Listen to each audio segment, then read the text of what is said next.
Encounter, which is in Deep Ellum, Dallas, as they have been extremely generous, asking nothing in return to let us stream at their venue in front of this live audience and in front of you. So we are honestly so indebted to them and really appreciate their willingness to host us. Also want to say thanks so much to our speakers, as this is going to be a very special one, folks. I think it's going to be a very deep and interesting conversation, and we want to let you know, whether you be a flat earther, a glober, whether you be a Christian, atheist, Republican, Democrat, we are glad you are here. We hope you feel welcome. And if it's your first time, consider hitting that subscribe button, as we've got a lot more debates coming up. In fact, tomorrow we've got two alone, including Matt Dillahunty going against inspiring philosophy on whether or not there are good reasons to believe that God exists. So with that, folks, very excited. Want to let you know both of our speakers, we're very thankful for them, and their links are in the description. So if you are listening and you hear and you're like, man, I want more, I need to hear more of this right now, you can by clicking on their link in the description box just below, just down there. So with that, we're going to have Team Skeptic starting today. He's going to be basically making a 10-minute flexible opening statement, and then we will have Nathan making his 10-minute flexible opening statement. And by flexible, I mean 8 to 12 minutes. And following that, we'll have open discussion followed by Q&A. So if you do have a question, feel free to fire that question into the live chat. And as always, super chats will go to the top of the list, and they also allow you to make a comment. We do ask, given that both of our speakers are doing this completely for free, we do ask, would you please show the most respect you can in your questions or super chats, as we are really indebted to have them on this channel. The debaters really are the lifeblood of the channel, and so we really do appreciate them and hope that you can show them that warmth as well. So with that, very excited, folks, I'm going to hand it over to Team Skeptic, who is going to make his case. Thanks so much, both of you, for being here. Yes, thank you. Thank you for hosting this. I've said this since finding your channel, that I love what you do. I love the fact that you give platforms to ridiculous ideas. I do believe that the flat earth is an absolutely most ridiculous idea in the entire world, because we actually walk this planet, you know what I'm saying? So it's kind of stupid to believe that. I can see how other people might fall victim to things that are hard to prove by themselves, but at the same time, the earth is something you can prove by yourself. I'll show you how to do it tonight. The first thing I want to do is first say thank you to my sponsor and the people that are hosting this event for us, and that's Artistic Encounter. They are amazing people. They do amazing tattoo work. If you're in Dallas, you definitely got to check them out. Check out some of the artwork on their website, aetattoo.com. And then, of course, I said thank you to James. And Bell Girl, would you come here, please? Okay, so for tonight's debate, I said that I was going to go and get me a really nice new shiny dinger to use. It's all right. Yeah, so let me unmask the dinger for you guys so you see it's brand new, fresh, never been dinged before. Okay. So anyway, as we come across ridiculous ideas and expose them for their ridiculousness, we will be hitting the dinger as well. Now, let me get my notes for my 3 different proofs, and I'm going to step off because will you pull up the accelerometer video? Now, the accelerometer is something that every phone is built in with. Everybody here has a smartphone, I'm sure, and if you don't, it's unfortunate, but okay, so the accelerometer. Okay, the blue line is showing that I have 1G of force. Let's drop my phone. 3, 2. On their phone. This is the demonstration right here that I want to show. I'm going to step. Okay, the blue.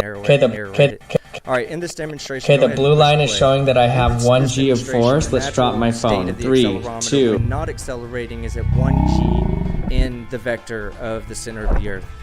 Now, in this video, as you see, go ahead and see how it jumped up to 0 there. As you see, when the accelerometer is in free fall, it actually. Okay, the blue line is showing that I have 1G acceleration vector that it's basically feeling. See how it jumped up to 0 there? What's called a test mass, and the test mass, when in a accelerating state, will demonstrate inertial forces. These are what the phone is reading, and in its natural state, the accelerometer does read 9.8 meters per second squared. directly towards the ground. Give me 1 second to get my next piece up.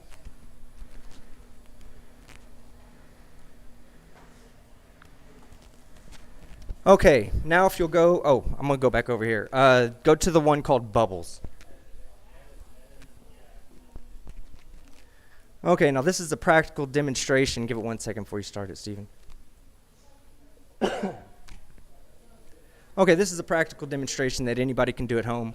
What you can do is this is actually bubbles in free fall. When you have bubbles that are not in free fall, is it loading up? So to Okay, go ahead. get rid of that, I'll remove the box altogether and Okay, just when the attach bubbles the are not in GoPro free to the fall, water obviously bottle. bubbles rise to You the won't be top able to due see to the the bubbles buoyant force. quite as well, but you However, can still when it's see in what's free going fall, on. you do And there'll be a lose the lot less gravitational wind vector resistance, so a lot that closer to defines in zero what direction G. the buoyant Let's see what force really happens. operates. Okay, water So when bottle this drop bottle is without a dropped, box. You'll notice 3, that the bubbles 2, will not 1, rise. They'll drop. actually hover in place, and this is due to no gravitational vector being felt by the bubbles. All right. Go to the next. Also, you'll notice, I want to point out one other thing. You'll notice that before the bottle goes into free fall, the bubbles are actually not circular. They're kind of compressed down a little bit, and this is due to the pressure on the bottom side of the bubble being different than the pressure on the top. When dropped, you'll notice that there is no pressure being applied to the bubble, and the bubble actually just forms a sphere. You can go ahead and roll it. Go ahead. Oh, was that it? Okay, yeah, that's it. Okay. So the last thing I want to say about gravity, and we'll go to the ciliate loxodus video. I've showed this one before, but I already know that my opponent is going to say, well, you can't use unnatural stuff. You can only use natural observations. So this right here is the ciliate loxodus. It's built with a natural organic accelerometer inside of it. And this is due to the fact that the ciliate loxodus has to know which way is up and down so that it can find the most optimal environment for it to live in. If it gets into an environment that has less oxygen in it, then it knows that it's too deep and it needs to go in the opposite direction of the gravitational vector. So this right here is a natural organic accelerometer, so that way when people say, oh, I can't use it because it's not a natural thing, it's programmed, this and that. No, it's not. That's completely natural right there. Second point, curvature. Well, you go to the blink test, and I'm going to go ahead and step back over here again so I can narrate what you're showing. Okay, this test was done by Red's Rhetoric, and this was done in, I believe Tampa Bay is in the video. It's a test showing two different observations, one from one side of a bay and the other from the other side of the bay, or closer to it. And as you can see, there is a huge something that's blocking all the buildings that are obviously still there and not being able to be seen in the video. The blink test is designed to show you that it's not just optical compression, it's not looming, it's not anything else that anybody's going to say it is. It's taken with a Canon P1000, the camera, flat earther camera of choice, or whatever you want to call it. So there's going to be no, it's programmed. These are optical devices that flat earthers basically live with and live by. We're going to let this just roll. It kind of is self-explanatory. Is it playing the audio from the video by chance? Okay, it's not. No, it's fine.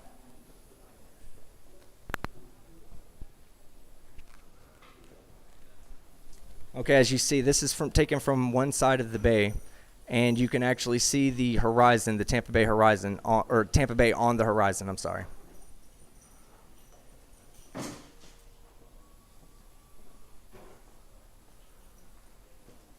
The next picture will be taken from, The next picture will be taken from a much closer point of view. We'll show the rest of the skyline that's being hidden. And then there's also, it's been shown so that you can compare the tops of the two buildings, so that you can eliminate any kind of perspective argument or anything like that. No, the buildings are all lined up. The tops of the buildings are all lined up. But from one point of view, when you're further away, there's a significant portion of the lower half of the buildings that are being blocked by something. And guys, you can say whatever you want it to say, but you know what it is. It's the curvature of the earth. All right, now we'll go to Mr. Bob Noodle. If you'll bring him up, please. This is a demonstration of rotation. Rotation, see, here's the funny thing. The surface of the earth can be treated as if it's a single frame of reference, okay? So that means that as we, in this single frame of reference, if we have something that's, let's say we put something that's a ballistic missile, we shoot it from the equator. If the Earth is not spinning, this missile should stay along the same line. If we, let's say we fire it due north, it should stay due north. We should never see any kind of movement left or right from the missile. Any kind of movement would violate Newton's first laws of motion, which say that objects that are in motion will stay in motion, and they'll stay in motion at the same rate unless a force is acting upon them. Now here's the thing, the rocket really is still not violating Newton's first law. It's still maintaining a direct flight. It's ballistic. It can't change. It's off the surface of the Earth.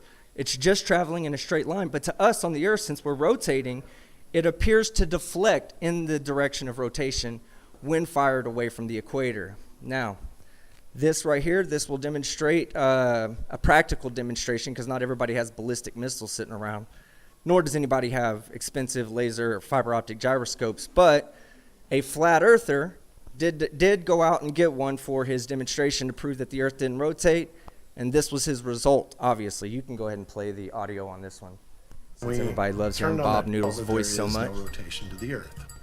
One of the people in the community actually purchased one for $20,000. But what we found is when we turned on that gyroscope, we found that we were picking up a drift, a 15-degree-per-hour drift. Go Bob. Keep doing experiments like these. Help prove my point daily. All right. Oh, it's done? Okay.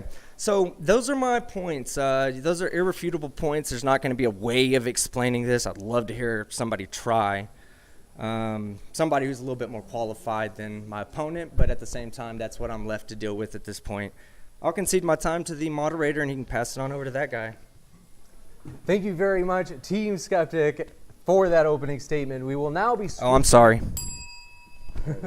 we will now be switching it over to Nathan Thompson, and we again appreciate both these speakers being here, as we want to give everybody a fair case or a fair chance to make their case on an equal playing field. So we'll have same thing, flexible opening statement, 8 to 10, 12 minutes. And Nathan Thompson, thanks so much. The floor is all yours. This microphone 1 second.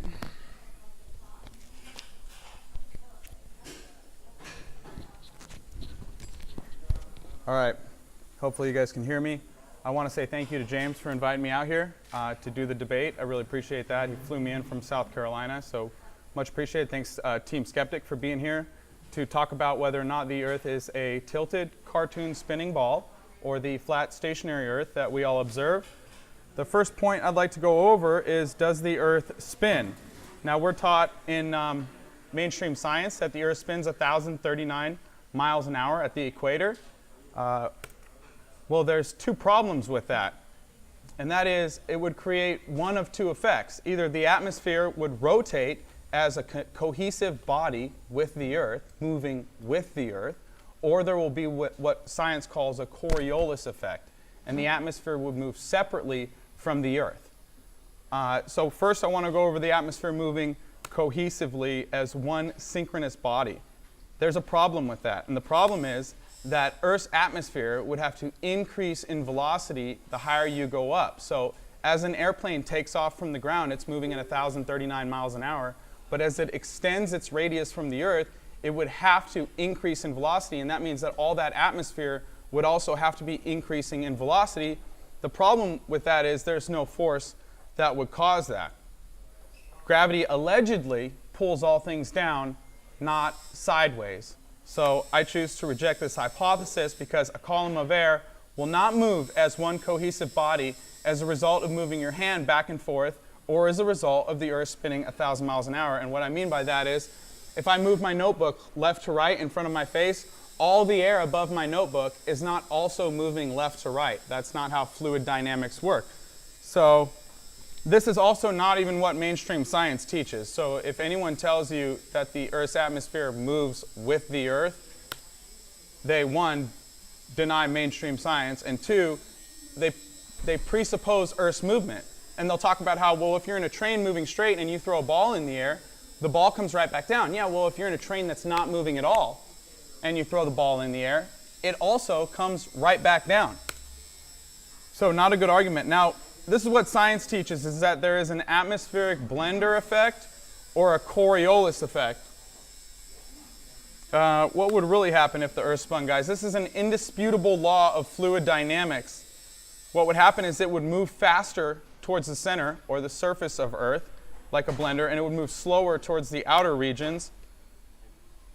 The problem is we don't observe this either, because Earth's atmosphere does not move separately from the Earth. Observe a hot air balloon or a helicopter or a drone, smoke in the air. Airplanes traveling east to west do not have drastic differences in journey times from airplanes traveling west to east. So, as we see here, consequences of a spinning Earth and atmosphere, guys, there would be drastic differences in journey times traveling east as opposed to traveling west if the Earth spun 1,000 miles an hour. I mean, even with a 29-mile-an-hour crosswind, airplanes have a hard time landing. So to think that the Earth is moving 1,000 miles an hour when they can barely land at 29 miles an hour is pretty much ridiculous. That's my first argument, is that the Earth doesn't spin. It doesn't work if there is an alleged Coriolis effect. It doesn't work if the atmosphere moves with the Earth. My second argument is that the atmosphere would cease to exist on the heliocentric model because of the second law of thermodynamics. Could the atmosphere even exist without a physical barrier? So space is allegedly an infinite vacuum, okay? And then we have 19.7 pressure here at sea level, and I'll agree there is a gradient because Earth's atmosphere is what's called a closed dynamic system. The gas in our atmosphere is inhomogeneous and anisotropic, so it's moving around and it's different in all directions. But the necessary antecedent to all gas pressure, be it static or dynamic systems, is closed container. If it's not closed, the high pressure systems move towards the low pressure systems. Same thing when you put your hand on a burning stove. The hot moves into your hand and you'll experience a burn on your hand. If you have a vacuum next to a pressurized atmosphere, the high pressure system, the pressurized atmosphere, would move into the vacuum. So an analogy I like to use, it's like asking, can a tire rim have air pressure around it without a tire while in a vacuum?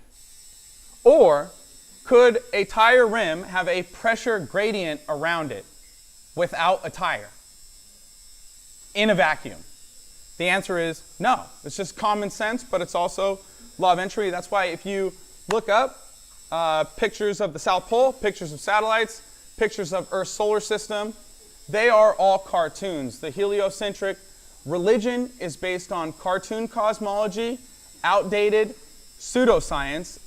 Real science needs an observation, a hypothesis, and then rigorous experimentation. You cannot simply observe something and then declare what is happening, which is what we saw here with the ring laser gyro.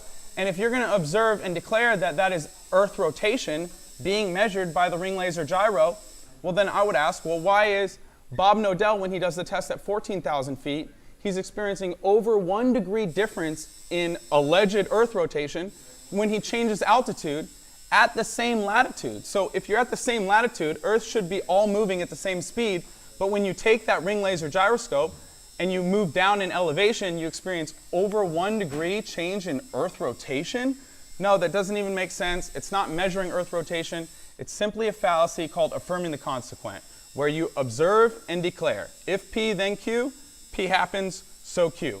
All that we witness in a ring laser gyro is light moving. We do not witness Earth moving. There's no naturally occurring phenomenon for that, and there is no independent variable for that. So when Team says that's an experiment, he is wrong. He is scientifically illiterate. He doesn't know what an experiment is, okay? So those are my 2 main points. Earth doesn't move, and without a barrier, we wouldn't have a pressurized atmosphere. Not sure if that's around 10 minutes, but do I still have some time? Stephen, do you know? About 1 more minute. All right, great. He said an accelerometer proves gravity because there's a 9.8 meters per second acceleration downward being measured. I'll agree things fall at 9.8 meters per second, but the problem with gravity is that Newton never formulated a hypothesis, which is required for the scientific method, and then that evolved into bendy space-time, which is Einsteinian theoretical physics, which has no practical application to reality.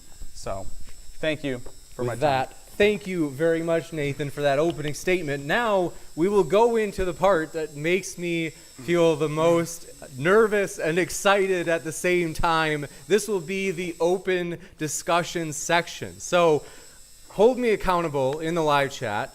If I am in any way biased, do call it out. I'm going to try to be as fair as possible, just in terms of making sure that each person gets to make their case with roughly the same amount of time.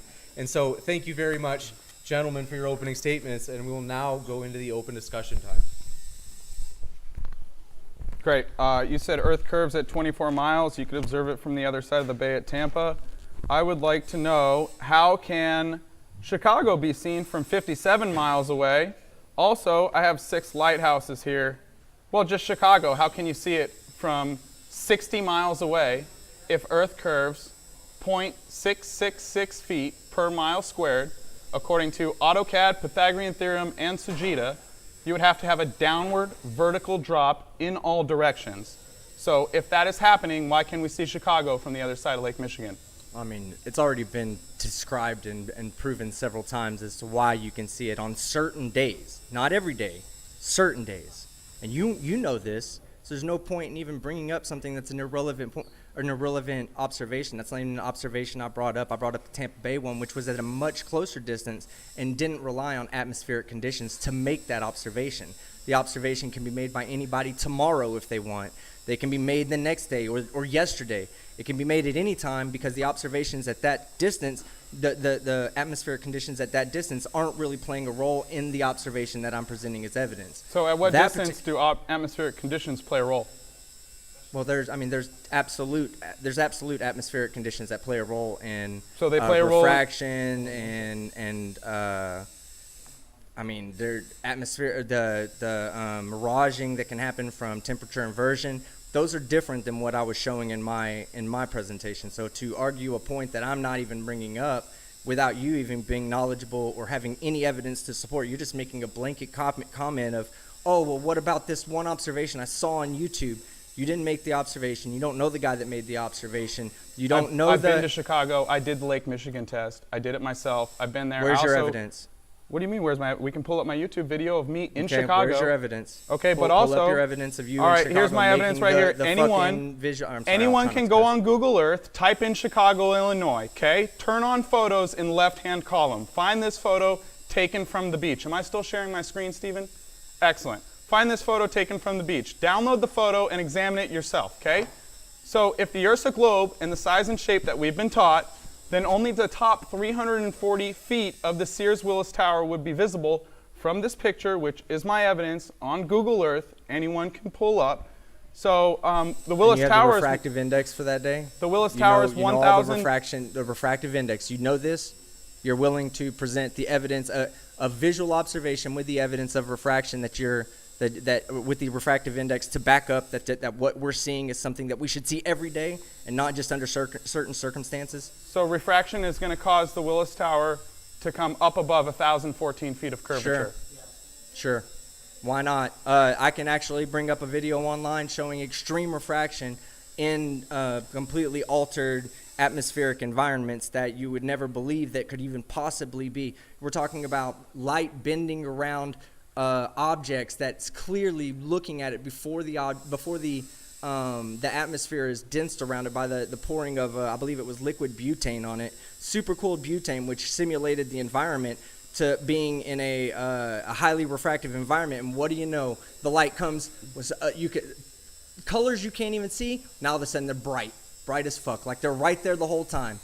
But what was that? Well, what is it? It's refraction, right? Extreme refraction. So your argument is that we're not actually seeing the object, it's a mirage. No, my argument with that is that you don't have any of the evidence to support that what you're seeing is not a mirage. Well, it has none of the characteristics of a mirage. It has. How do you know? Are you all of a sudden some kind of visual expert? I don't think you're a visual expert. Do you know any of the characteristics of a mirage? Do you even know what a refractive index is or how to calculate it? I said it has no characteristics of Right, a mirage. your characteristics. Right, and then you said How do I'm you not know- qualified. How do you know it does not have You characteristics? said I'm not qualified, Right. so I You're was just making wondering. a statement. Back your statement up with proof. Do you How know that any of the there's- characteristics for a mirage? Yes or no? That's irrelevant. I'm No, it's asking not, you, because are you okay? That's You're saying irrelevant. it was a mirage. No, I'm saying, do you know? How do you know it's not? How do you know personally know it's not? And then I said it has none of the characteristics of And a I mirage. said, and I asked you, what are your characteristics of what makes you such a professional at visual observations that you know what a mirage looks like and what it does not look like? Well, do you know what the characteristics of a You mirage can't even are? tell me what a refractive index one is second, or how to one second. calculate it. Why would I even listen to you on One this second. topic? Just Go to the next topic. Just to be on the same plane. So the characteristics of a mirage, like if we're able to kind of hash, thanks so much. If we're able to kind of hash out the characteristics of a mirage and actually discuss them, like I think that'll kind of directly hit the point at the point of the discussion rather than anyone's credibility. Yeah, So and I'm waiting for team to come up with one of the characteristics of a mirage, since Of a mirage, what do you mean?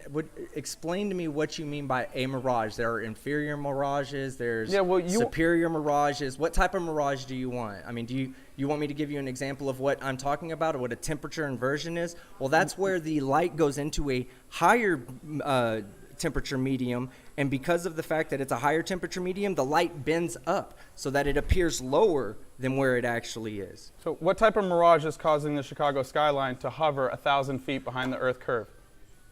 I don't know. I'm not looking at your screen right now to try to visually determine exactly what type it is.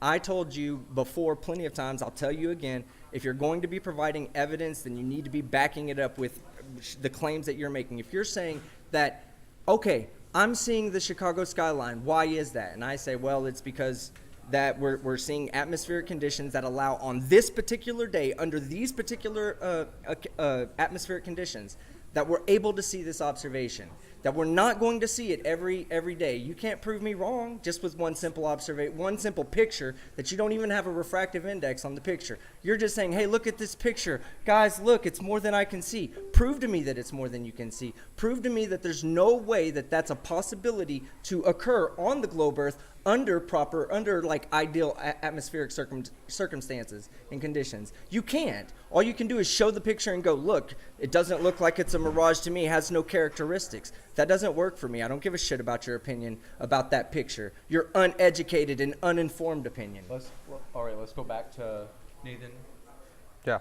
So there's also 57 miles away, Joshua Nowicki. He's got a famous photo. The news said that it was a mirage, which is basically team's argument. It's not actually there, guys. You can see it, but we're not actually seeing the city. It's just the image is being lifted up over 1,000 feet above the horizon. But you have no evidence that that happens, that objects could be lifted up over 1,000 behind an alleged presupposed Earth curve that you haven't proven. All you have is things disappear bottom first, and yes, that changes day to day based on atmospheric conditions, and it's because of perspective. And so I agree, things disappear bottom first. It's not Earth curve. We see way too far. You can see almost the entire Chicago skyline. Well, that was a nice attempt at a straw man, because I didn't actually say that it was or was not a mirage. I said that you have an uneducated and uninformed opinion, and you're trying to present a piece of evidence that you're just saying, I saw this on the internet and this is my explanation for it. You don't have anything to back up your explanation, and that's the only reason I'm saying I'm not accepting your evidence. There is atmospheric refraction out there that can cause things like this to happen. I'll have Steven pull up a video right now showing extreme conditions that cause extreme refractions that you would never believe if someone said, yes, I've seen light bend around something, completely bend around a small object. And we're not even talking about huge distances like the Earth. We're talking about a small propane tank. I see light bending around this propane tank. So yes, we can have that happen right here on Earth under very easily created conditions. Light or an image? Light. Was an image Light. bent around the propane Light. tank? Light. Could you see around the corner of the propane tank, team? What the fuck does that even mean? Light, you don't look around anything. Light comes to you and you see the light that comes to you. So if you're bending light around a corner, That's what's happening. The light is traveling in a straight line. It enters into a different medium. It changes its that's what the difference is, the refractive index. That's why you should know things like this, Nathan. Then it comes, when it enters into that refractive index, that higher refractive index, it begins bending. As it bends around and it comes back out of that refractive index, it starts straightening back out. And you see it in front of you. When it's not there, it's over there. It's a good distance over there, and it's coming, and the light coming off of it is passing through a medium that's causing it to bend towards you. Yes, this happens, and I can show you right now. Excellent. The atmosphere is hovering the Chicago skyline over 1,000 feet of presupposed Earth curvature. Have you heard of Jay Tolan? Have you proved that that can't be done? That's my only question is, have you proved that that can't be done? If you'll put that up here so I can get this. Prove that it can't be done, and I'll accept your proof. That's an argument from ignorance. You prove that Santa isn't real. No. You prove that what I just said, that it explains your observation. You have no evidence for what you said. You have no happens. evidence for what you said. What are you talking about? I just showed you. Pull it up on Google Earth. A picture that you don't even fucking know who took the picture. I went there myself and recorded it myself. You went the there video's on my YouTube. Okay. Did you take the refractive index? Do you know that there is no way for that observation to possibly be possible on a globe Earth? That's the question you need to be asking yourself. So on a globe, based on certain conditions, an image behind 1,000 feet of curvature is going to hover up because of those atmospheric conditions. What are we doing here? Hold on, I'm getting him a video right now. Okay, so it's hovering. The Chicago skyline is hovering over 1,000 feet of Earth curve that you can't prove exists. Dude, I'm telling you that you can't prove that that is not possible. All you're just saying, look, It's an argument from ignorance. So if I give you, when I showed you that blink test, and I just showed you the blink test, right? Where it shows, hold on. Okay, where he played it, I was assuming you were watching it. The blink test that he showed things disappearing at relatively close distances compared to what you're talking about. Yeah, I have a 123-mile blink test. Okay, so we're talking about things disappearing at relatively close distances, and then you're telling me that this one observation that shows something further than what I'm showing that's being observed. Not only the Artistic Encounter, who's been extremely gracious and willing to host us, but we've also been very thankful for our speakers. And I do want to give a personal thank you to both Steven Steen and his twin brother, Tom Jump, as they have honestly been extremely helpful with the tech setup today. And I'm very sincere about that. Big thank you to Steven Steen and Tom Jump, as we had a little bit of a lot of tech stuff getting set up. And so we really did appreciate a lot of brain power moving through those guys. So with that, we will move into the next part. Yeah, give me 1 second. I'm just sending them up. No problem. I do want to mention, in case you have not seen, tomorrow we do that epic debate between Matt Dillahunty and Inspiring Philosophy on whether or not there are good reasons to believe that God exists. In fact, that's going to be tomorrow, and the link is already in the description for that debate, which is happening tomorrow evening. So we hope you can make it there, as well as a debate between Tom Jump, which will also be in person, and that's with Jonathan Sheffield on whether or not Jesus resurrected from the dead. I'm ready when you are. You bet.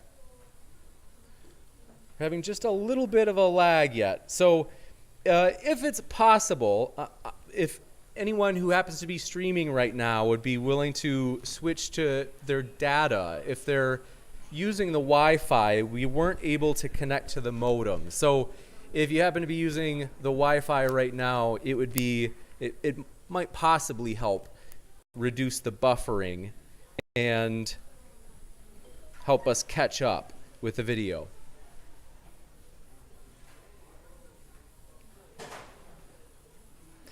And for those of you who are watching right now, I do want to remind you, if you are watching via live stream, clicking refresh actually does usually help with the buffering. So as we do kind of catch up with the video stream, that should help as you're watching.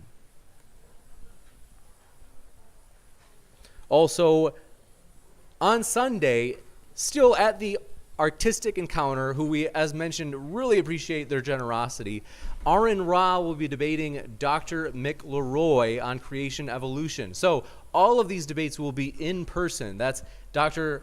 Mick Leroy and Aaron Ra debating creation evolution in person here at the Artistic Encounter on Sunday afternoon, as well as in person Matt Dillahunty at the Atheist Experience studio with Inspiring Philosophy together in the same studio tomorrow.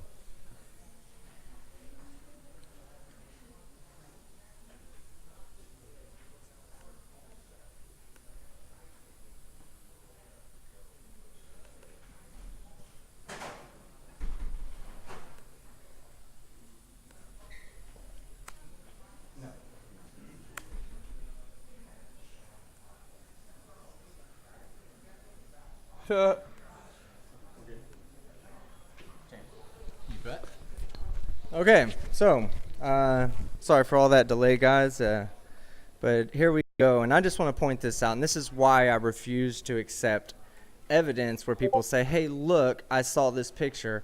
Hey, look, I took this picture. Hey, this is an amazing thing. This should never happen if I was on a ball earth. I should never be able to see this because it's just ridiculous. Well, this evidence right here is going to show you what extreme refraction does and what extreme atmospheric conditions can do to light around an obstruction, a curved obstruction. So please show this. This simulates what a colder environment does, thus increasing the refractive index. You can go ahead and let it roll. You're doing fine.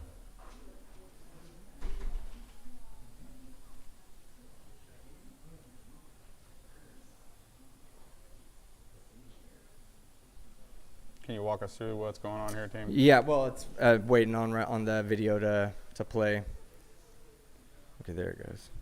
All right, so as the butane is poured on there, it simulates a denser atmosphere, which is PV equals nRT. Temperature and pressure, both are the same. As temperature goes down, the pressure decreases, the atmosphere becomes more dense, and this will, of course, increase the refractive index. So this is what we're seeing here, is seeing something that you should not be able to see unless light actually bent around a corner. And it's simply no magic involved, just simply changing the temperature of the air or the density of the air that the light is traveling through. I haven't seen what you're talking about happen. When does that happen? Well, here, you know what? I'll just show you on my phone, so that way there is no question and we don't have to look through it through a stream. Yeah, I'm not seeing this object disappear behind the curve and then come back when you pour the butane on top of it. You're not looking hard enough because I'm about to show it to you right now.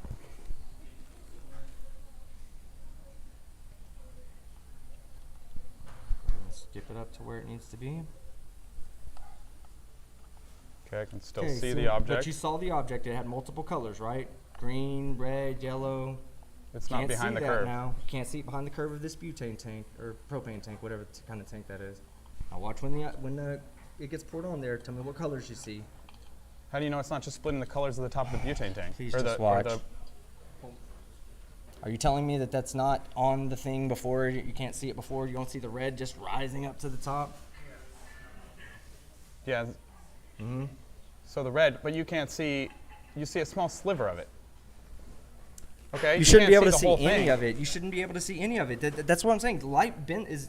Okay, so regardless of how much he says I should or should not be seeing it, would you like to see it on camera? I don't have a problem with you seeing it. But you didn't take an object that was behind Earth curve and bring it back fully visible.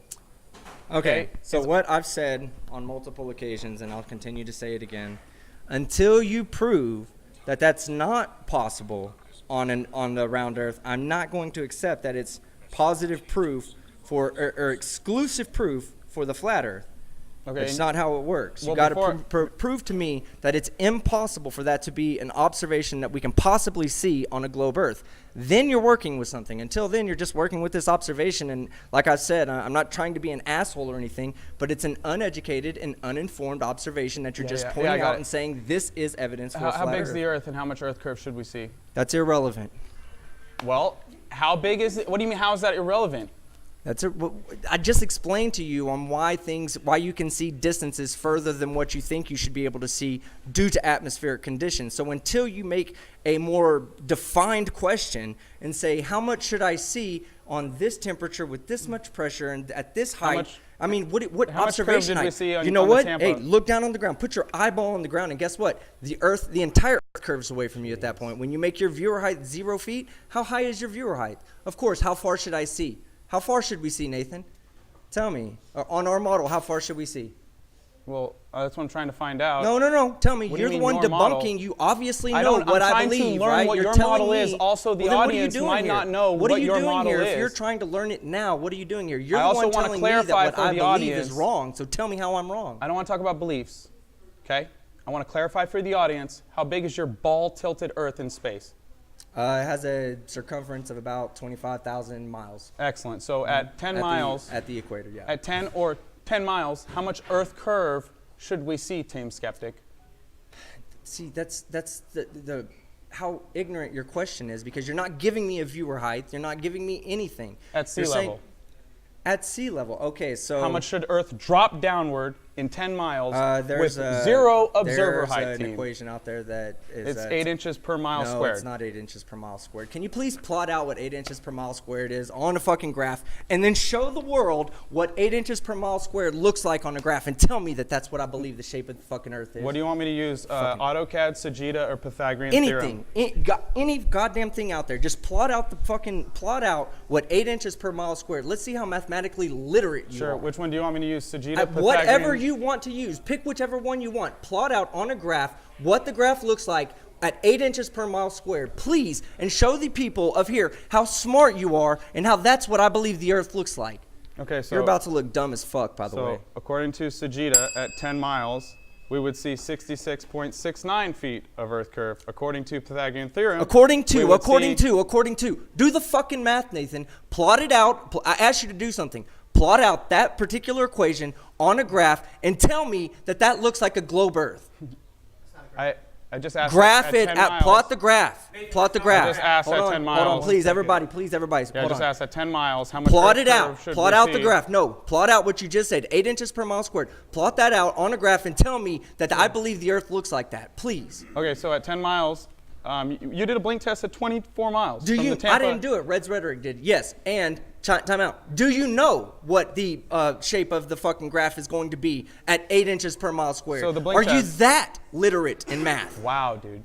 The blink You're here to test. prove me wrong. Are you that literate? Let's give Nathan a chance to make his case. Yeah, the blink test. How much Earth curve did we view on Red's Rhetoric blink There test? wasn't a measurement of how much Earth curve was there. What was measured was to show that when you get up closer and you don't have the obstruction and you compare those two things, it's quite obvious that something is in the way when you're 24 miles away. That's not in the way when you're just across the bay. Well, did the bay have waves? They weren't even in the fucking picture. They weren't even, the waves doesn't matter.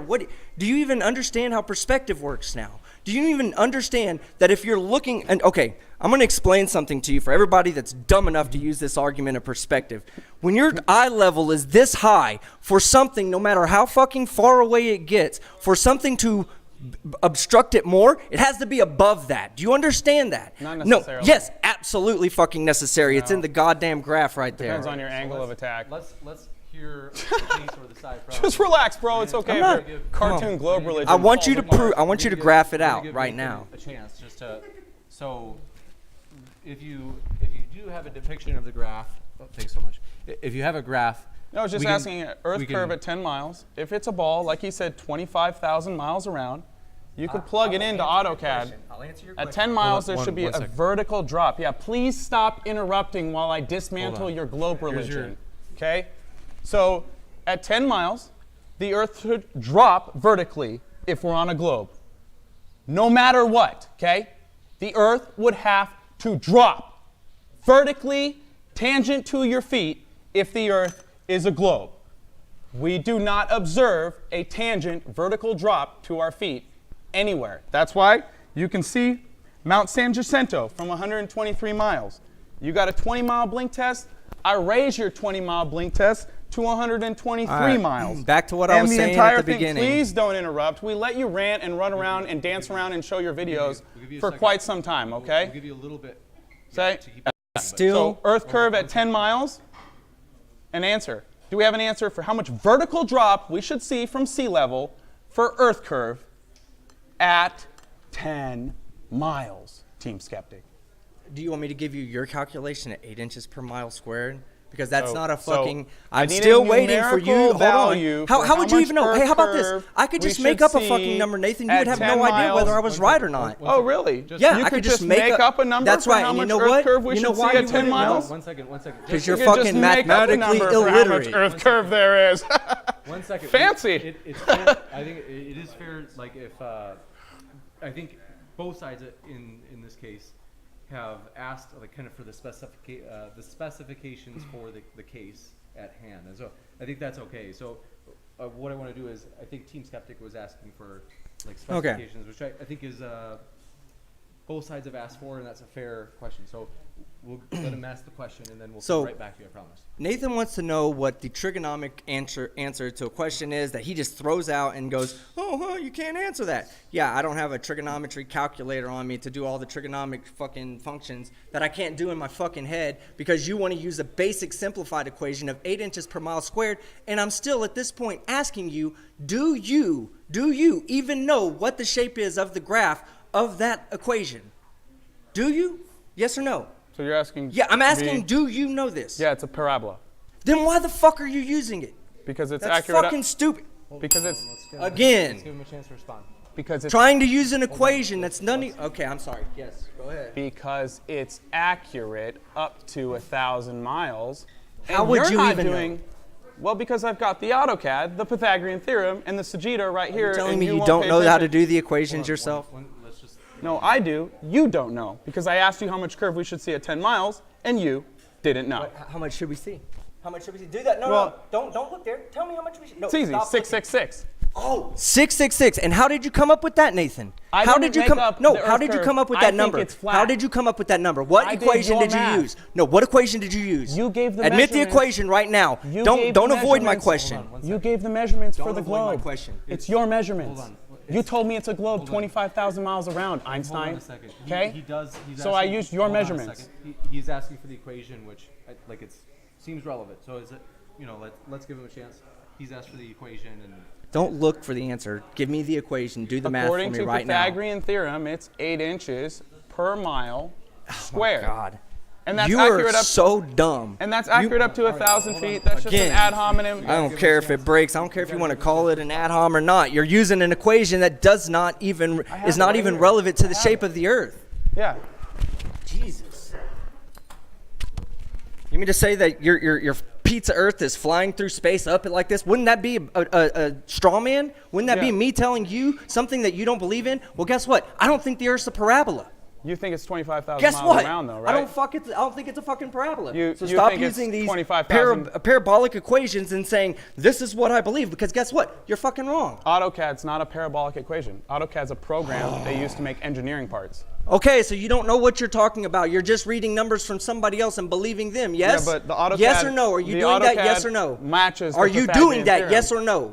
No, You're not. At all. Oh, you did this yourself. Yeah, you can You do went this out and math measured it yourself. yourself. Oh yeah, I believe that. Where's your fucking You can do evidence for spherical that? trigonometry on a paper. You don't have to go Then why outside. the fuck do you think that the sun is where it is in the sky? If you can do all this trigonomic equations, how can you look up in the sky and say, oh, it's flat? Because guess what? I'm not The talking position about of the the sun. sun in the sky, with all this trigonometry thing that you're actually saying that you know how to do to prove the shape of the Earth and how much curvature and drop it is, those same functions tell you that where the position of the sun is in the sky makes your position absolutely false. And there's no way to fucking say, oh yeah, the position of the sun in the sky absolutely proves that the Earth is flat. Oh yeah, really? We've done the fucking test. Can we get back to Earth curve? That's what I'm talking Jeez about. Louise, dude. That's what I'm talking about. Can you Earth relax curve. and take a seat? No, hell no. I'm having fun. I know your globe religion's melting. It's 2020, and you still think you live on a tilted cartoon. the chance Straw man to piece of respond. shit. So, if we just because there were a lot of questions, fair questions, just to make sure that Nathan has plenty of time to respond. The floor is yours. Yeah. So you can do the math, or you could plug a 25,000 mile around ball, which is not a straw man argument, because that's what you told me the size of the ball is, into AutoCAD. You can use Sagitta or Pythagorean theorem. They'll all give you the same amount of Earth curve for up to 1,000 miles. The reason I use that equation is because nobody's doing sight distance observations over 1,000 miles. So if it's accurate up to 1,000 miles for Earth curve, we can use it for observations being done less than 1,000 miles. I think your site distance test was 24 miles, which is much less than 1,000 miles. Mine right here is 123 miles. This is Mount San Jacinto, done with infrared. Shout out Jay Tolan. Now the problem with this is that entire mountain in the background should have disappeared behind Earth curve. Now you would. It's buffering, so it might. Yeah, I don't care. So you're saying that 7,800 feet of Earth curve is hovering above the horizon because of atmospheric conditions?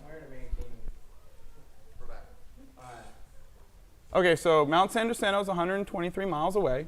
Observer height's 150 feet. The horizon distance is 15 miles. The shore distance, 19 miles. Curvature obstruction, 7,800 feet. Okay? At 123 miles, according to your ball, that's 25,000 miles around. Changes with the refractive index, does it not? Let's give him a chance to respond. We don't live in a model. And the problem with that is if the Earth curve was there, then it would be visible. The problem is it's not visible from anywhere. I've shown you Chicago. I've shown you San Jacinto. I've talked about the Salton Sea observations. And all you're saying is, show me the refractive index. So you're of the opinion that the atmosphere is causing Mount San Jacinto, which is behind 7,800 feet of Earth curve, over a mile of Earth curve, that the air is raising the image of the San Jacinto. So we're not actually seeing the mountain. The image. No, the image doesn't get raised. It bends. The light bends around the curve of the corner. And to you, from where you're looking at, you see the light coming from that direction when it's not. It's coming from that direction. And it's going in that direction. And it's being bent up like that towards you, and you're seeing it. Now, if you can show me where that's not possible, show me it's not possible. I don't care about your observation that you just say, oh, this must be. I don't care about your must-be's. I want your empirical shit. I want you to say, this is why this is absolutely impossible on the globe Earth, and then you got an argument. Then you got a case. Until then, you're just blowing air out, making everybody fucking see how dumb you are. So my argument is that water is a natural level. It's a property of hydrostatics. So that's why we see too far, is because water is a natural level. They teach in school 70% of Earth's surface is water. And all water at rest, which is the study of fluid statics, says the surface of the water will be horizontal and level to its container.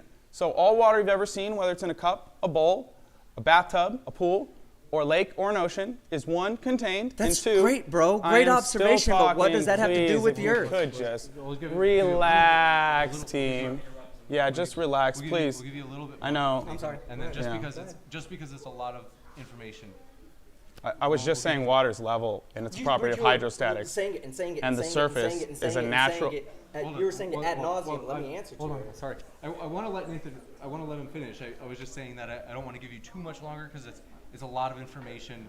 Yeah. Both for the audience and even for team, like everybody up here, all the information to like process. So keep going, but. Yeah. So water's a natural level. You look at water at rest. It's called a specular reflection. There's no light diffusion on the surface of water when you look at the reflection of something off a calm body of water, because all bodies of water at rest are perfectly flat. So that's our nail in the coffin right there for the globe model. There's no downward vertical curvature. You see how upset he gets when I ask how much downward vertical curvature there should be, because he knows it doesn't exist. It's not there. We can't find it. We can't measure it. It's not observed. Okay. And it's not observed in a specular reflection either. So specular reflections, there's no light diffusion, team. If you could respond to that. Sorry, I was listening to somebody give me some information on the no worries. Do you know what a specular here. reflection is? Go ahead and tell me what you think it is, and I'll just listen along, and okay. I'll talk about it if I know what you're talking about. Go ahead. But hold on, you've been talking for a minute. Let me address some of your arguments for a second. You haven't. Hey, you know what? You said has everything not been addressing what you've just brought up? Have I not brought up a point you against what you? You haven't addressed anything about what I just said. Yes, I have. Your observation. You're of the opinion that 7,800 feet of Earth curvature. Yes. Is the mountain. What's the height of the mountain, please? Will you please talk about the tallest part of the mountain, the height of the mountain? Yeah, no problem. It's about 9,000 feet. How much? Let me look. I have the exact numbers right here. 1 second. And how much was supposed to be according to your 8 inches per mile squared calculation? Mountain height, 10,800 feet. Observable height is 150 feet. Curvature obstruction, for your ball that's 25,000 miles around that you told me you believe in, yeah, Okay. 7,800 feet. So there's still 4,000 feet above that you're supposed to be able to see without the refraction? There's 4,000 feet of the Wait. mountain that you're supposed to still be seeing without, or 3,000, right? 3,000 Yeah, 3,000. to about 3,000 that you're supposed to be seeing without refraction. Not just because it might be an optimal day for refraction. The atmospheric conditions might be possible to see even more of the mountain. That's not possible though, even with the video I just showed, right? But it's absolute proof that the Earth must be flat. Hell All right, we fucking got no. world record. We got the world record Bardet-Krenz photo. It's 270 miles. So are you saying that atmospheric conditions are causing the Bardet-Krenz mountain to hover above Earth curve? I don't 50,000? know. Throw out another goddamn observation you're completely uninformed on, and let me see what you have to say about it. I have all the numbers here. Okay, well, let me get to a point that you've made since you keep making these dumbass uninformed observations where you don't have refractive index. You can't tell me that it's absolutely not supposed to be seen on the globe Earth. All you can just say is, oh, but look, this is so much further than what my completely incorrect calculation has to fucking say.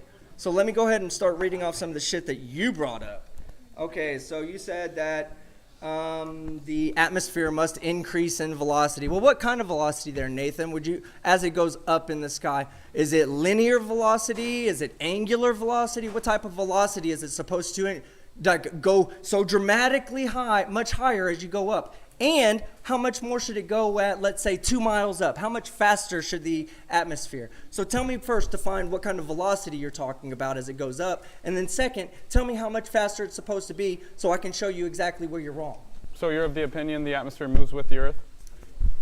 They both move around the Earth at 15 degrees per hour, yes. They both move together. Around the axis of rotation, yes.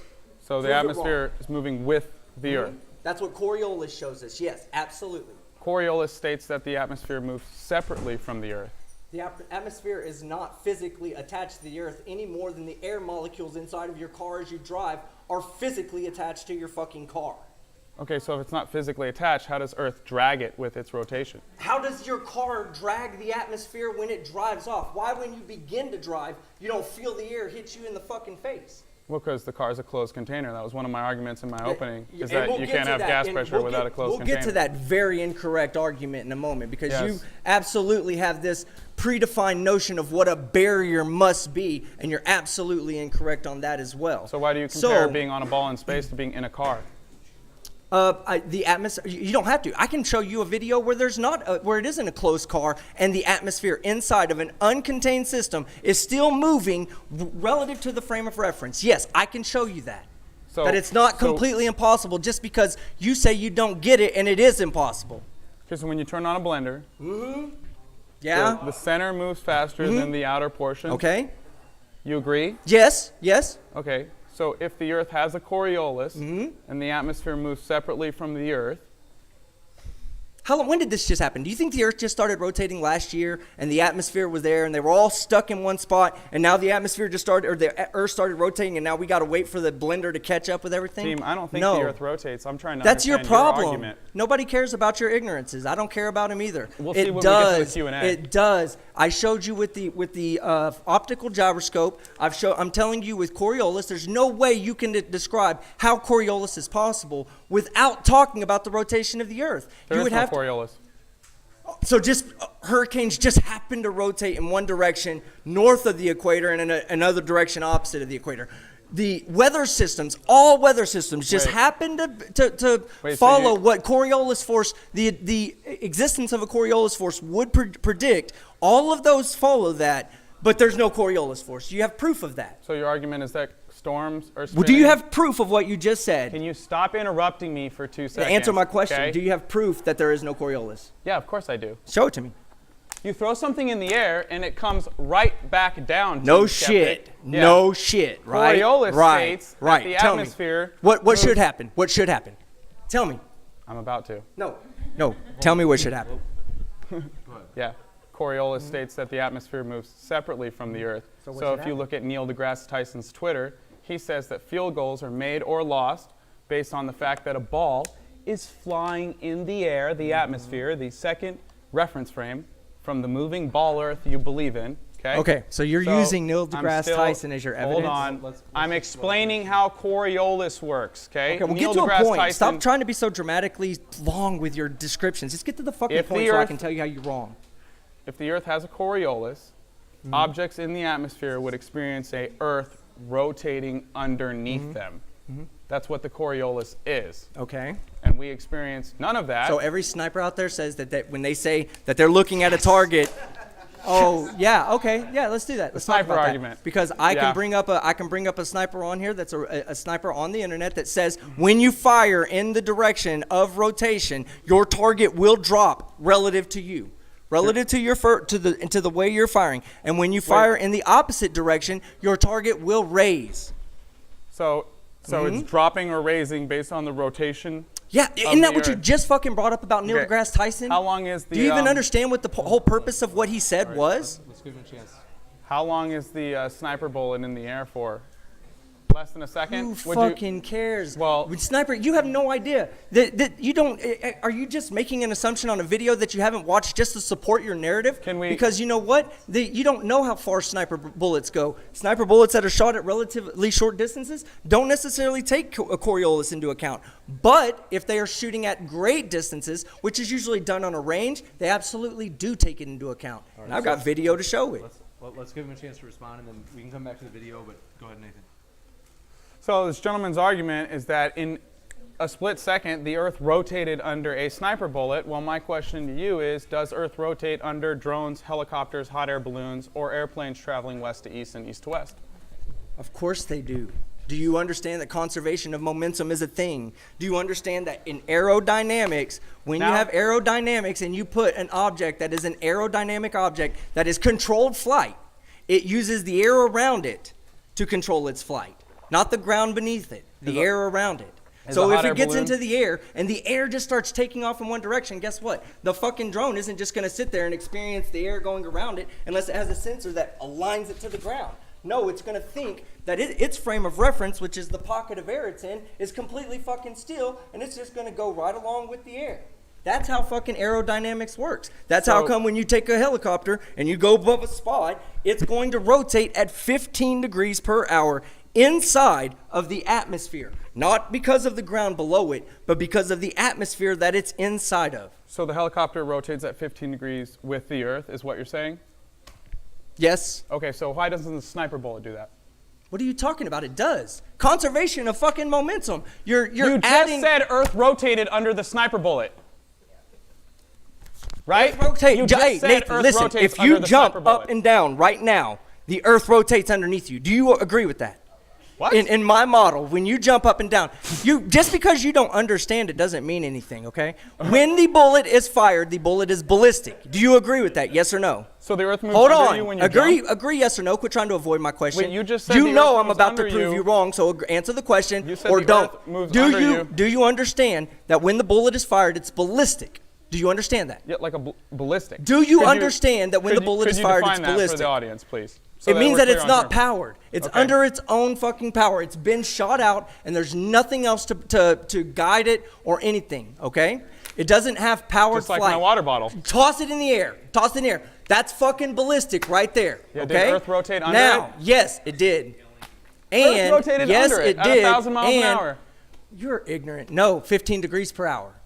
We're not at the equator, are we, jackass? Okay, so wait, 15 degrees an hour, right? So we live on a ball, which is... That's why you don't understand what you're talking about, because you make dumbass comments like that. Right? So 15 degrees an hour. Yeah. Right? Uh-huh. So Earth's allegedly 24,901 miles around. We allegedly have one day, one 24-hour day. So Earth's allegedly traveling approximately 1,000 miles an hour, or what you call 15 degrees. Okay, so if you're driving in a car at 1,000 miles an hour and you flip a coin up, is the coin going to come right back down, Nathan, or is it going to hit the dude in the back seat? If you're in a car that's not moving at all, and you flip a coin up. If you're in a car that's moving at a constant 1,000 miles per hour and you flip a coin up. Exactly, so what's your fucking point right now? What's your point? You're the one that made the point about tossing the bottle up in the air and saying, "Is the Earth rotate?" Yes, it is. Wait, is the Earth rotating under the bullet when it's ballistic? Yes, it is. So if I fire a sniper bullet in the car, yeah. So whatever. Let's say. Will there be a Coriolis? If you what? If you fire a sniper bullet in the car, Because that was just your proof a minute ago. You said Earth rotates Listen how under a stupid you sniper are. bullet. Yes, listen how stupid you are. That's just an ad Listen to how hominem dumb- attack. look how You're the dumb one you are. double speaking. No. You're the one who says Earth.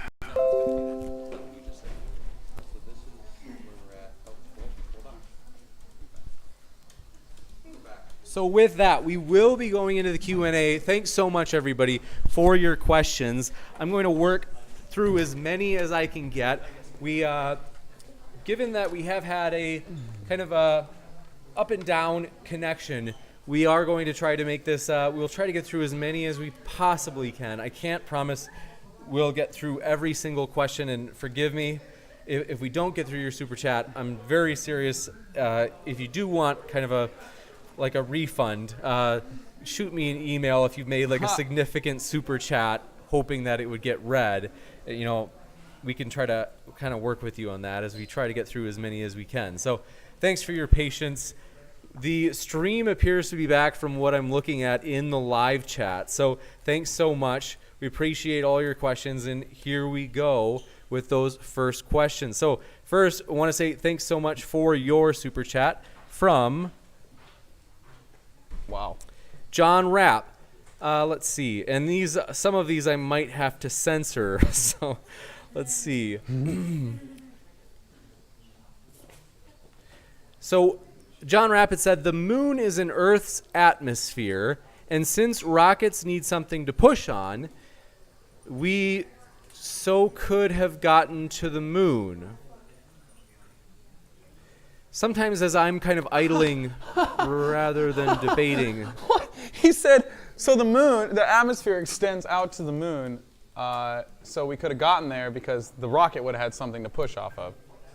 We allegedly went to the moon in 3 days, and the moon's allegedly 230,000 miles away. So that means that we traveled 70,000 miles a day, 70,000 miles a day, and slowed down in Earth's atmosphere, landed safely, and then came back with no spaceship on the moon to take, or space sender to take off from. I mean, if you believe that, and we haven't done it in 50 years, we did it back with the bunny ears on the black and white television, you're kidding me, dude.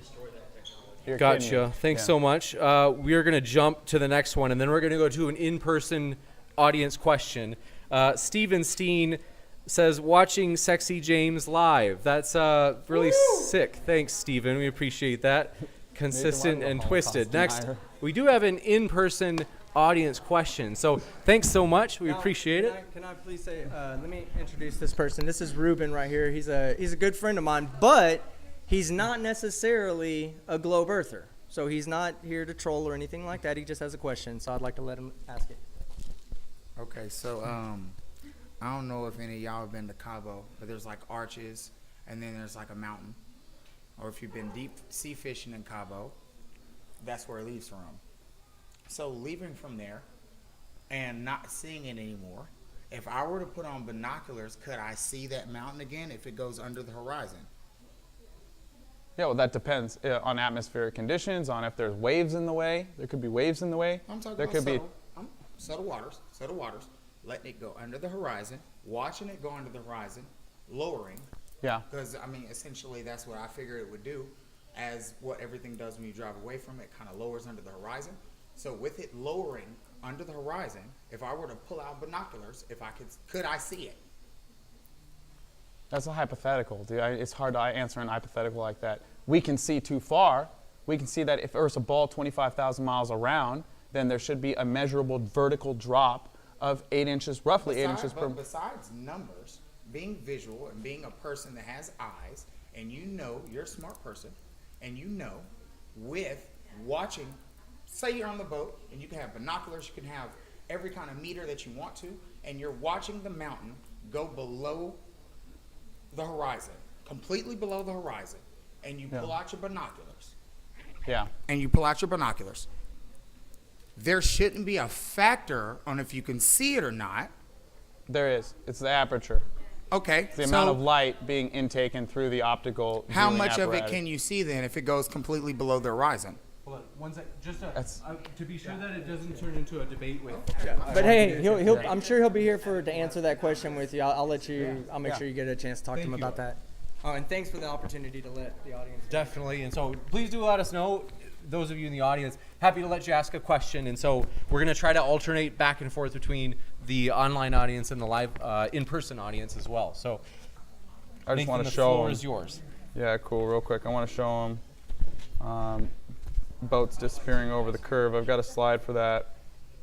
And 1 second, guys. All right, here we go. So I don't know where homeboy went, but this is a boat. There's a buoy there on the ocean, completely visible. But when you take the camera, P900 or P1000, and you zoom out, it completely disappears. You can't see it anymore. So nothing disappears due to Earth curve. It's due to atmospheric conditions, angular resolution limit, smog, dust, smoke, inferior, superior mirages. There's lots of reasons things could disappear, but it's never Earth curve, okay? Because one, we see too far, and yes, the objects in the horizon that have disappeared, if you zoom in on them, they're still there. Now, you can't zoom in infinitely because telescopes, binoculars, our eyes all obey the laws of perspective. But telescopes and P900s and P1000s have higher apertures and can let in more light than the human eye. So when the human eye says, oh, that boat's gone, it's gone over a curve, not according to a P900, not according to a P1000, not according to a telescope. That's my answer. Gotcha. 1 second.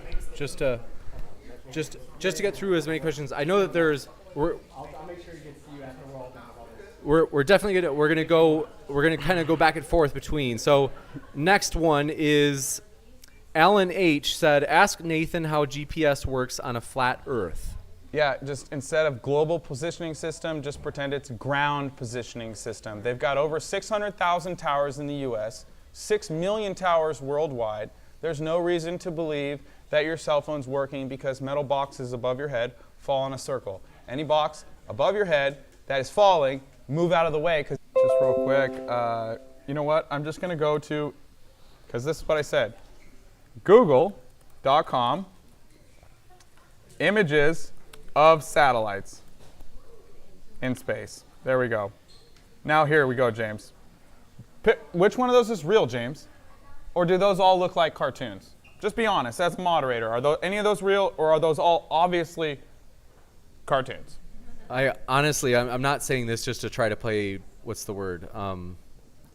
Neutral, but I'm not sure. Team, for are some any of these. those real? I mean, I don't know. I mean, do any of them look real, or do they look obviously fake? So here's the thing.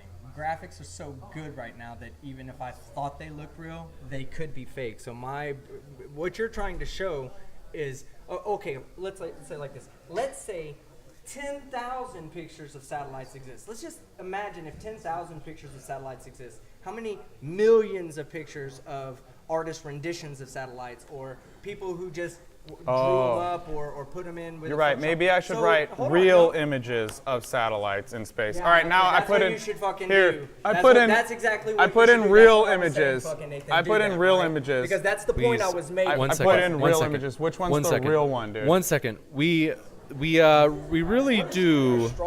Rigor, dude. We do have Trigger me timbers, dude. One thing. We Jeez actually Louise. are losing a connection. So it looks like people are having a lot of difficulty hearing what's being said. So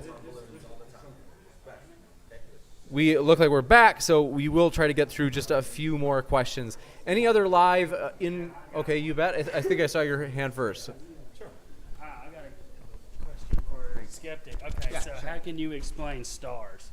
Because I look at the sky quite often, and I see the same stars year-round. Sure. And so, Okay. Is that the question is how do we see the same stars? yeah. Okay, great. If you have a axis, that I should see different stars constantly. And we do throughout the year. We see them different at the same time. Let's say we look at solar midnight every night. We're going to see a progression of the sky moving as we go around in our orbit. We will see that. So that 6 months later, we're looking in the opposite direction at a whole different set of stars in the sky. It's all still the same stars that are around us, because now the stars that we saw 6 months before in the nighttime are actually, we can see those in the daytime. We just can't see it because our star is up there. Our star's the light's so bright from our star, we just can't see those stars that are in that side. From, let's say, from me and you looking at the surface of Earth, looking up. And we can see it at night. Let's say it's clear night, no light pollution, no anything like that. We look up, we see stars in the sky. Now, the stars we're seeing in the sky are not infinitely across the galaxy. What we see with our, let me grab the microphone so that the audience can hear in the live chat. The stars we see in the night are relatively close compared to the rest of the stars in the universe. So now let's take this dinger for instance, okay? And we're going to say that this dinger represents the bubble of which all of the stars that I'm talking about are in. Now let's say we're going to say that all the stars that are in our night sky, are located just right here on this dinger, right? Now if I take this thing and I just throw it out there and I say at any point in time, you stop time and you go grab that dinger right in its position and you look down at it, how close are the stars all going to be on that dinger? Are they all, just for whatever reason, are they just going to migrate to the other side, or are they all going to be right here? Because we are in our own frame of reference, our own galactic frame of reference. We're part of the Milky Way galaxy. As the Milky Way galaxy goes in that direction, so do all the stars that are in the Milky Way galaxy. This dinger could be thought of as the entire galaxy, with all the stars we see just representing a tiny, tiny spot on that, and throw it up there. They're always going to be next to each other. So always we're going to look out and see stars relatively close to us. Just like when we drive, if you see a fly in next to you and it jumps up and starts flying, it's not having to fly to keep up with you driving in the car. It's just having to fly within its own frame of reference. And if it stays with you, no matter how far you go, you can look over like this and see that fly every single time because it's in your same frame of reference. It's going the direction you're going and at the speed you're going in. Yeah, but my question was, yeah, I mean, I get all that. I get from that standpoint. But I'm saying I should not see, because we live in Rockwall, saying we have a good picture of the sky. I documented, I see the Big Dipper for 3 months that we lived there. Same spot, got my neighbor, said, look at this. It's in the same spot. We looked at it, we looked at it, we looked at it. Finally, when winter finally hit, it finally started moving. That was 3 months out of 12 months.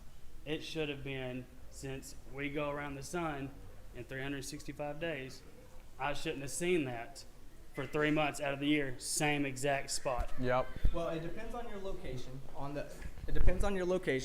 the face of the Earth. Because if you're in the southern hemisphere, obviously you're not going to be able to see the northern star, for instance, and the Big Dipper's a part. I believe the Big Dipper has the northern star is one of the stars in that. So typically, when you're down in the southern hemisphere, you're not going to be able to see that star, and that right there is a good a point that needs to be addressed by any flat earther that thinks that the Earth is flat and that stars kind of point them in the right direction towards that belief.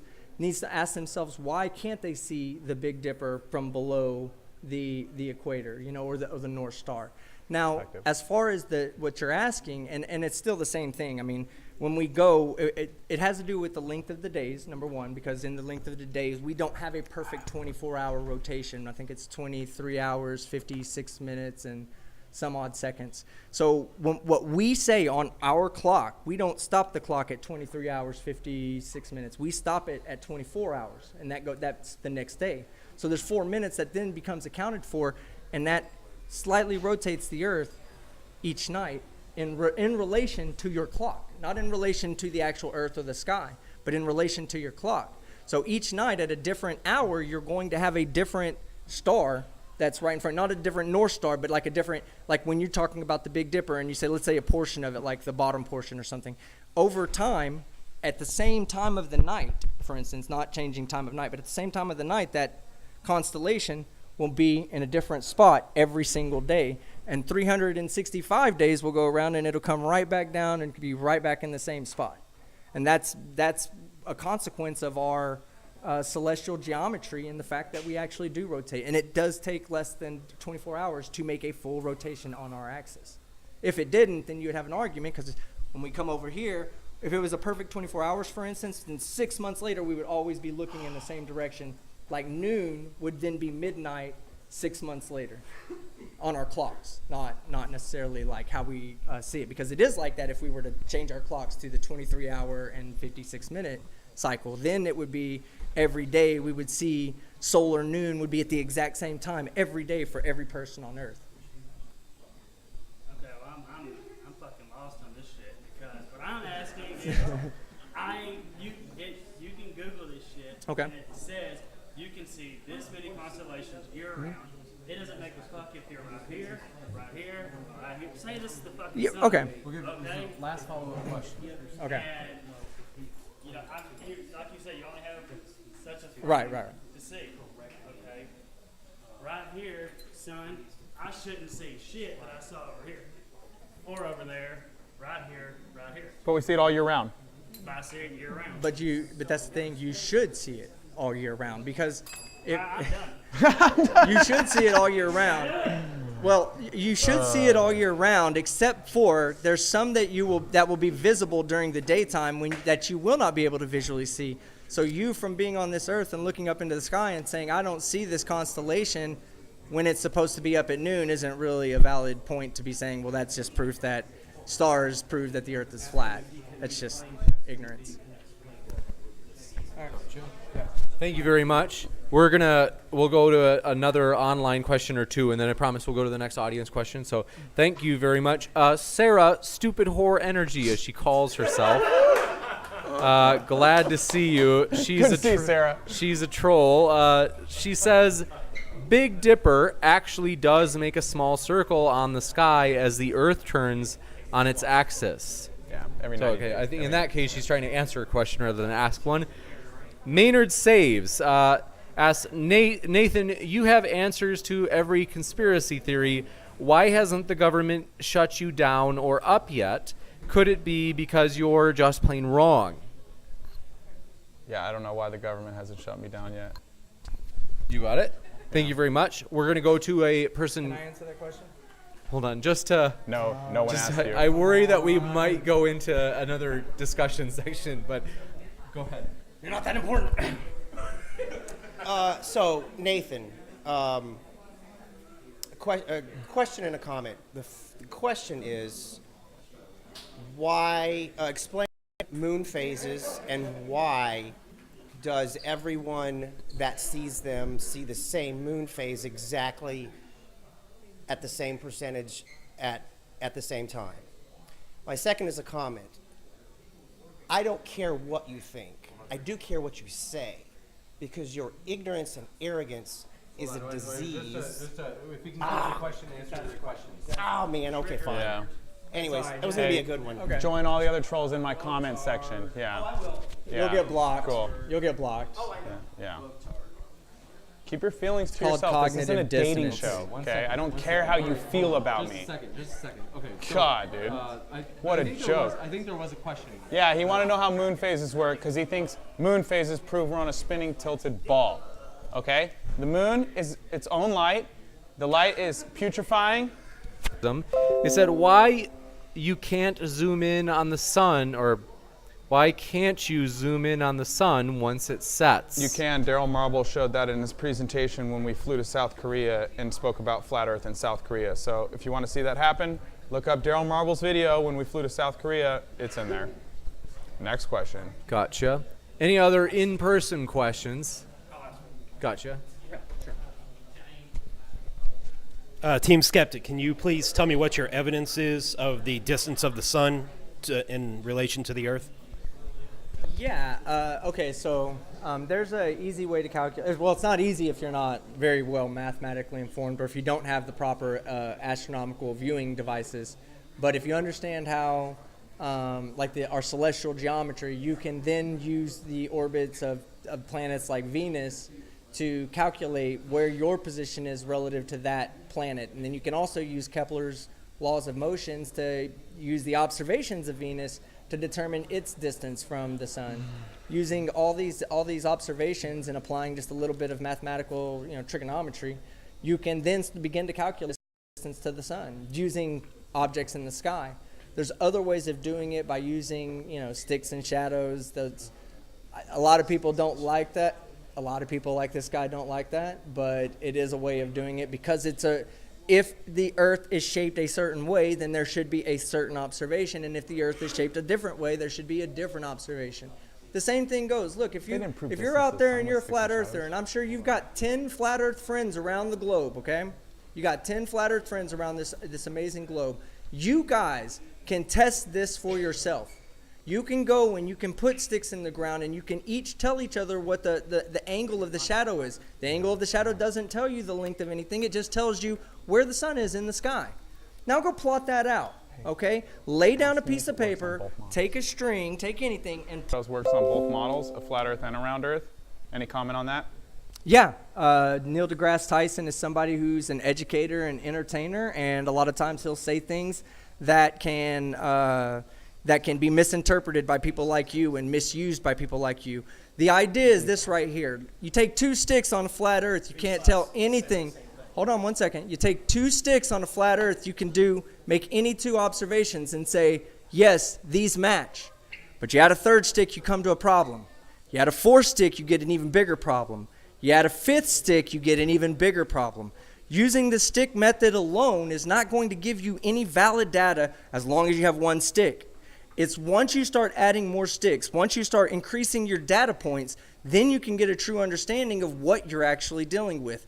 Go check out the video we did with Sly Sparkane and all the people across the planet. I'll even give it to you. I will stop calling it a globe for all you flat earthers out there. I'll call it the planet. We did this. We did the observations, we plotted the observations, and we came to one conclusion. The earth is not flat, and it's a globe. Were there any assumptions? Like the distance No, to the no sun? assumptions.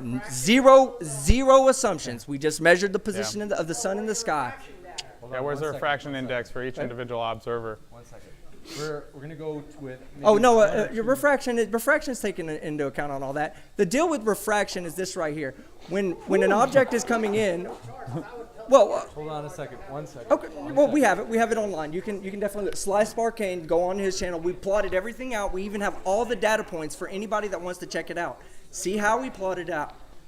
It works Go both on there and models. watch it yourself. I'm not going to say I don't know what's all the data that's on there to answer the question honestly, but I can tell you that all the data points that we took are on that individual video. And if you feel like the video is in any error whatsoever, please make a video or comment about it, because we put it out there just as an open thing. We didn't ask people to make an assumption of anything. Just take a measurement of where the position of the sun in the sky is and send it to us, and we plotted it. Gotcha. Thanks so much. Another might have to might be abbreviated as we do just a few more. Michaelion, thanks for your super chat. They said, I'm a marine engineer and electrical engineer with extremely high degrees and am one of the few people to quote-unquote circumnavigate the supposed globe. Why does the horizon always rise to eye level no matter the elevation? It's flat. Whoa. Okay, so we've already done the test as well. Go to Sean Hufford's channel. He did the test himself. Not to mention, Wolfie 6020 does this in his airplane at extremely high elevations where they can plot the eye level, and then as the plane goes up, you can watch the horizon drop from eye level. But you don't need to go to a plane. You don't need to trust some international pilot or anything like that. You can simply go to Sean Hufford's channel, and he did it himself with a drone.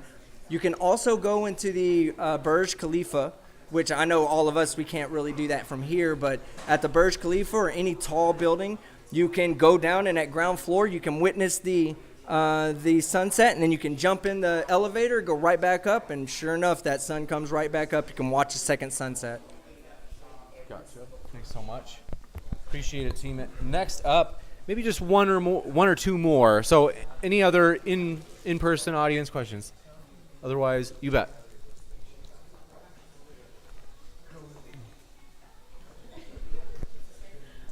We check that. You got me all right? Okay, Nathan. I don't care what you believe. I don't. I do care why you believe it. So my question is not going to be on the science. My question is going to be on where you're coming from. So if I understand correctly from the things I've seen of you, the videos I've watched, and the interactions I've seen you have with other people, you have a predominantly faith-based worldview, correct? Not at all. Because the pamphlet that you handed me, that the Christian pamphlet that you handed me, that proposed that. You handed that to me directly at the Flat Earth Convention. You actually handed one to me. I saved it. So that proposed your faith-based worldview, that where you're driving your information about a flat Earth. And I was a Christian for 10 years, and I thought the Earth was a globe the entire time. So you're saying that.